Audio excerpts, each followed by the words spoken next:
ဘဝတော့ကပေါ်ဖြစ်လေးပြောပြမယ်မရထောင်ချီဝေရခရီးကိုကုံတင်ကားကြီးနဲ့အတန်းစင်ကွေကောင်းများစွာနဲ့နေရောညပါခရီးနေခဲ့ရောက်လေရမှာတွေ့တယ်သူနဲ့တဲ့အောင်ကျွန်တော်ပေါင်းနေ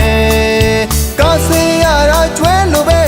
ခေါင်းကြီးကတော့ရပါရဲ့တခါတခါမှကားစရာရဲ့ဆဲတာခံရတယ်တို့ပေမဲ့လည်းမမောနိုင်ခဲ့ဝင်ဆိုင်ရောက်ရင်ပြုံးတွေနဲ့စီကကြိုမဲ့ကျွန်တော်ကောင်းမလေးမျက်နှာမြင်မိတယ်အိုးကားသမားဘဝဟာတကယ်တော့ဗျာ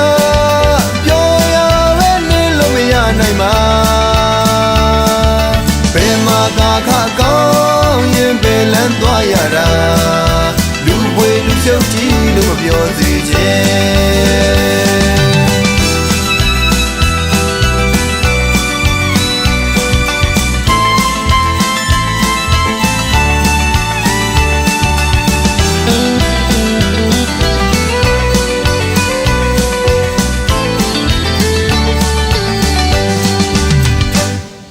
ကျွန်တော်ဒရိုင်ဘာဘဝတော့ကပေါ်ဖြစ်လေးပြောပြမယ်မရထောင်ချီဝေရခရီးကိုကုံတင်ကားကြီးနဲ့အတန်းစင်ကွေကောင်းများစွာနဲ့နေရောညပါခရီးနေခဲ့ရောက်နေရမှာတွေ့တယ်သူနဲ့တဲ့အောင်ကျွန်တော်ပေါင်းနေကားမောင်းရတာမောပြီမဲ့ခေါင်းကြီးကတော့ရပါရဲ့တခါတခါမှကားပိုင်ရှင်ရဲ့ဆဲတာခံရတယ်မမောနိုင်ခဲ့